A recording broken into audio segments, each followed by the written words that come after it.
What's up, all you beautiful people? Welcome back to Read Reviews. I know it's been a little while, but we finally have a Marvel movie that I'm actually really excited to talk about. So, here we are, Fantastic Four 2025. I don't really know the format I want to go through with this, so we're just going to kind of jump right in. It's going to be a fairly short video. It's been a little while. I don't even think I've recorded one of these since I moved this down to the basement. It's just been the Read Reviews podcast, by the way. Go check that out if you haven't. But we're just going to dive right in. I'm going to talk about some overall thoughts, a little bit of spoiler free, and then we're going to go into a little bit of the plot recap and then kind of break down my thoughts from there. Starting off, spoiler free overall thoughts of the movie. Dude, it is so refreshing to have a Marvel movie that I have watched, and I actually had, it's Thunderbolts I had a good time watching. Captain America Brave New World was just more kind of slop that's kind of been coming out. I don't want to quite call that one slop because it wasn't terrible. Like, I enjoyed it, and I had a good time watching it. But, there was nothing special about it. It's CG, Marvel kind of nonsense. Didn't really care about the story. Thunderbolts actually was a little bit more unique, a little bit more interesting things happening. I like that they were transitioning over to purposely trying to do practical effects in that movie, so I really enjoyed that. I know people have been talking about good things. I feel like the trailers looked really good. I feel like the build-up to Fantastic Four looked really good, but it's just kind of surprising to actually go in and see a Marvel movie now and come out being this high on it. And the ironic thing is I think I'm so high on it because this movie stands completely alone. You do not need to know anything about any other Marvel movies. If you've never watched any of these, this will not make a difference to you. My girlfriend went and saw it with me. I'd be surprised if she's seen more than 2 or 3 Marvel movies, maybe, in entirety. And she really enjoyed the movie, too. She liked it a lot. Cody, who is usually doing the podcast with me, he's actually seen a decent amount, I think, now because I've been dragging him to a lot. But he thought that it stood alone. He doesn't know anything about anything else that's going on in the universe, and this movie doesn't have a lot of that going on. And I think that Marvel's been getting in its own way, unfortunately, with that stuff. Because you go into a Marvel movie now, at least I do, as somebody who has watched almost everything that they've come out with since the MCU has started. You go into these movies expecting and anticipating, okay, so what's this going to be building to? What's the big thing? How are we going to get to the next Endgame movie? How are we going to get to the next Infinity War or just Avengers movie in general? And this movie, you can just go in, relax, not thinking about that stuff. At least if you're somebody like me, if you're somebody who's normal and doesn't watch these things pretty religiously, then it's no different for you. But for me, you could just kind of, that weight's just off your shoulders. You just get to watch this movie and enjoy it. This movie actually looks really good. I know I like to bitch and talk a lot about how movies seem to be regressing with their effects and how they look in the CG. I don't know what happened after the mid-2000s or like the early 2010s, but CG seems like it's just gone downhill from there unless you're talking about something like Thanos. I don't know what that is or where it comes from, but it's definitely a thing. But this movie looks really good except for one thing that I'll talk about when we get into spoilers, and maybe a couple of other things, but I don't know. There's only one standout thing that is actually really funny that I'm excited to talk about when we do get into spoilers. But it looks really good. It's really awesome cinematics. The action scenes are really good, and it's really interesting how they do the action scenes because of the bad guy that they're fighting in this movie. And if you've seen the trailers, you know what I'm talking about. If you haven't and you're trying to just go completely blind on this, I won't dive into that too much. The acting performances are really good. Pedro Pascal, Vanessa Kirby, and then other 2 people. Sorry, I don't know their names. But Johnny Storm and Ben Grimm. They are all really good, and they're really cohesive, and you buy them as a family. And I love that whole aspect about it. It really does just center around them. I mean, there's obviously the big bad, and then the big bad's Harold. But for the most part, it really is core to them. It's nice, too, because it's refreshing, and I know they've been doing this a lot with Marvel properties and just superheroes in general, like we just talked about with Superman. But we just dive right in. There's no origin story of the Fantastic Four. There's no, this is how they became who they were, this is this and that, and blah, blah, blah. There's kind of a montage at the beginning showing them what they've done and kind of where they've gotten, but it's pretty brief, it's pretty quick, and you just really jump right into it, which is nice. We don't need origin stories anymore. We just don't. Unless we're coming up with something that we've never seen before or something totally unique, which I'm sure we'll see with some James Gunn stuff, but we don't need that stuff.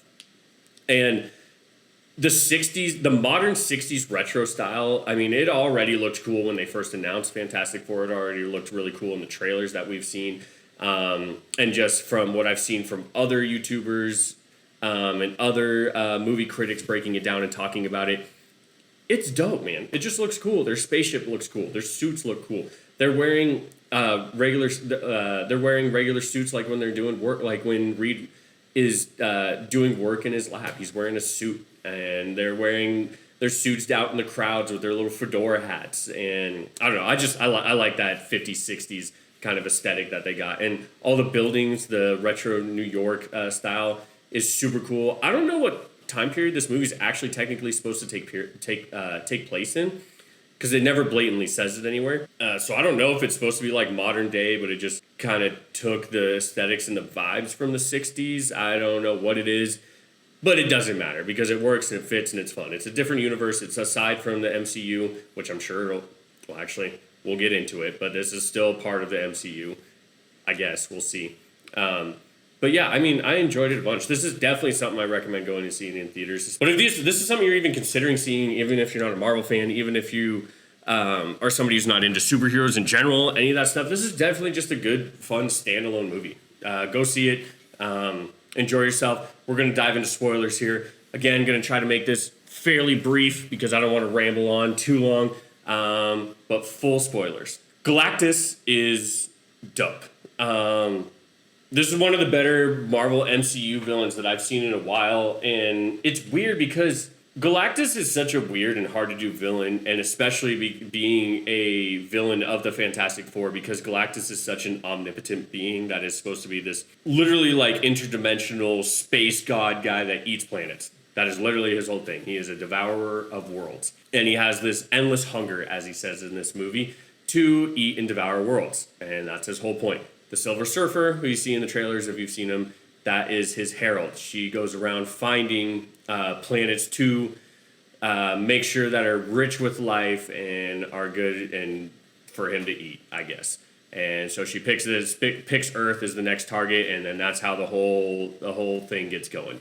But the movie starts and opens with showing the Fantastic Four, just like it does in the trailers. So you get all this from the trailers. There's not too much in the beginning that's different from what the trailers already shows you. But you dive in and you see that they are already rich, famous. Everybody loves them. They got their powers 4 years ago, so it's kind of ironic. We're 4 years in, Fantastic Four, blah, blah, blah. There's a lot of Four references in the movies because once the movie ends, also, we jump to 4 years later, so there's a lot of Four bullshit in there. Actually, Johnny Storm does the thing if you watch the older... Yeah, it's kind of weird to put these in place because technically there's a 1994 Fantastic Four, there's the two 2004 movies, Fantastic Four movies, and then there is the Michael B. Jordan and Miles Teller Fantastic Four movie that came out in, ironically, I think 2014. But the early aughts ones, there is a moment where Johnny Storm flies in the sky and makes a four by flying in there, and it is awesome because Johnny Storm in this does it right in the beginning, and it's just fun. It's just fanfare for the people. It is so enjoyable seeing them just be like superhero celebrities. You go through a montage of like this with this 60s like kind of graphic, 60s kind of filter over it, and they're like getting welcomed out onto stage.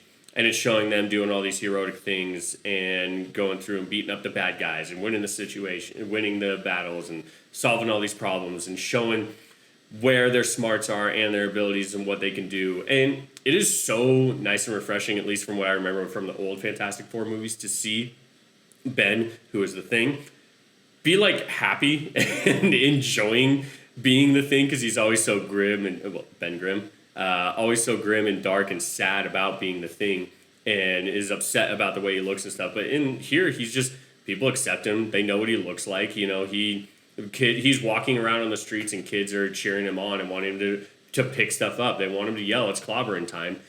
Even though that's not something he does. It's really cheesy and dumb. But they do it because they have a cartoon of the Thing in the universe where he says it's clobbering time, and it's really clever, and I like how they do that. And then they end up bringing that back in at the end. This movie is very warm. This movie is very optimistic. This movie is very fun. This movie has a really warm vibe to it, even just with the aesthetic of the world and the universe around it, which I think a lot of people kind of had that light with the 50s and 60s, you know, just thinking about how good times were back then. Grass is always greener kind of nonsense, but they really pull that off in this movie. And I really enjoyed that aspect about it too. Again, like I talked about with the world, it looks really awesome. But you go through, I think like the opening scene is Reed and Sue finding out that they are pregnant and they're going to be having a baby. And the baby ends up being the crux of the story, where Galactus apparently is obsessed with their baby and wants their baby because their baby is like some omnipotent god super baby. They don't really show that in the movie except for like reviving people, I guess, and bringing them back to life. But I don't know. We'll figure that out later, hopefully. Again, this movie stands alone while still making you excited about things that are to come in the future, which is exactly what I want Marvel to do now at this point. Just kind of get back to your roots, make a fun, enjoyable movie, and they did with this. Again, the chemistry is really, really awesome. I think I just said it looks really good, and I want to get into what I was teasing a little bit in the spoiler-free section. Galactus looks amazing. The space scenes look amazing. There's a scene where they fly around a black hole to try to get away from the Silver Surfer lady. And if you've seen Interstellar, they scientifically came up with an image to create what a black hole would look like. So if you've seen that, and you know what I'm talking about. If you haven't, give it a quick Google search. It's really cool. But they have that in this movie. And I was like, that is a really awesome thing to include in this. Like, from Interstellar to just throw this into Marvel movies. It was really cool when you see him jump out of light speed. They have a space docking port like you see in the Star Wars prequels, and I think in more modern Star Wars stuff. I don't know. I kind of tune most of that stuff out now at this point. But when you take your fighter jets and you dock them up to a faster than light dock, and they dock to one of those to like travel around space. I was not expecting to see them to travel around space and go to Galactus and then come home and have to deal with the ramifications of going out there and finding it. So that was really cool stuff too. I feel like Johnny Storm looked really good. I feel like the Thing looked really good. There's a funny bit where they have to use less power and then he can't use a trimmer on his beard, but the trimmer he uses on his beard is a sander because his face is rock. So he ends up growing a beard. It's funny. It's dumb. It's stupid. I feel like you still get the Marvel humor that is constant and will like break tension in serious moments, but I don't feel like it's as egregious or as much of a point like it is in normal Marvel movies. And maybe that's just because I enjoyed it so much. You know, sometimes that can put kind of a blinder on you when things like that happen, when I'm just when I'm so involved in the movie that I don't even notice those things. So maybe it is still bad. I don't know. We'll see. It's only opening night, so we'll see what other people think. We'll be doing the Read Reviews podcast here pretty soon with Cody, and hopefully I'll get Gavin in here too, and we'll talk about it. And I want to bounce more ideas off of them and see what they think and dive a little bit deeper into that. But yeah, me just out of the gate, like, I'm pretty damn high on this movie. Let's talk about we'll dive into the bad things. There's not many of them, but for effects, like I was talking about. Now, I don't know how we got to this point, and it's pretty damn funny because this was such a meme back in the day. But there's a baby in this movie. You know, Sue Storm and Reed Richards, they have a baby. The baby ends up being born in this movie, so I'm guessing this movie takes place over the course of probably like a year and a half, maybe 2 years or something like that, because the baby ends up being decently old, and she gets pregnant at the beginning. The baby ends up being in a lot of scenes in the third act. I'll just tell you what, CG babies have not made a lot of fucking progress, that's for sure. The meme that I'm talking about, or not even a meme, but just like the memory that people have, is of the Twilight baby. And I don't remember what movie it is. I don't remember the names of all of the Twilight movies. But when what's her name has the baby, and they bring the baby out, it's just the worst, most horrible looking CG baby you've ever seen in your life. That baby's in this movie a couple of times, and it is rough. I don't know how they can't. I don't know, man. Just with how good this movie looks, I don't know how they have the fucking CG baby in there. Multiple times too, and it just looks so bad. And you know, it was fine because I was enjoying the movie so much, and I didn't care because it honestly just made me think of the CG baby memes, and you know, throwing it back to whatever that was, like, God, 15, 16 years ago now at this point. So it's more just funny than anything. But yeah, there's little things like that. But for the most part, I mean, like I said, Sue Storm's powers look awesome. I think Mr. Fantastic, they did what they can. You can only make a stretchy man look so good. But they had some really awesome looks. Galactus looked good in every single shot I think that he was in. He was menacing. He was scary. They made him so... It's, in a Marvel universe where they're making things so bright and vibrant, or I guess in this universe, I don't know. It's so bright and vibrant and positive and optimistic, like I was saying. When Galactus is on screen, everything is a lot darker, and he's a lot darker because he's a very dark gray and black and dark purple. That's kind of his aesthetic. So everything you see him, everything around him that you see is very much like that, and it's very intimidating. And his voice is booming. It gives me a lot of vibes of like an evil Optimus Prime, which is super cool. And getting into another Transformers reference, and you know, there might not be too many people that understand this reference that are even watching this, but he, because usually, like I was saying, he's like a cosmic being, omnipotent being, you know, like he's not usually technological based. He's just magic, I guess. He's just godlike. In this, he seems like they reference him being godlike and from a different universe, different dimensions and stuff, but he seems very technological. He flies around in a giant ship because usually he's so big. Usually he is in the comics, he is a giant man that can eat planets like with his hand. And this, he's like so big that he can like walk around. He's like taller than skyscrapers in New York, which is a fraction of the size of like what he would be in the comics. But he flies around in a ship, and that's like how he gets around. And it looks like he has all this technological stuff, and that's like how he controls stuff, how he uses his telekinesis, how he uses, he has like a scanner to find things. And it looks like he's very technologically advanced, which I thought was a really cool change from what I've seen with Galactus before, from the little bit about comics that I know and the little bit that I've seen him in movies like the other Fantastic Four movies where he's a fucking cloud. And then also, it's really cool because his ship reminds me of Unicron, which is the other Transformers reference. Unicron is this giant super transformer that also eats planets. And it looks a lot like that. Like he's got like this big like kind of lava looking soul eye thing in there in his ship. And it's super cool, super scary, super intimidating. I thought there were points where the plot was kind of dumb because you know how I'm talking about the Galactus being this omnipotent giant, you know, cosmic being, and then their plan is just to teleport him away by making him step over this line and then pulling a lever and using the baby as bait and putting the baby in the middle of there, which is just kind of like, okay, I don't know. He's supposed to be omnipotent. Like, how are you fooling him with this?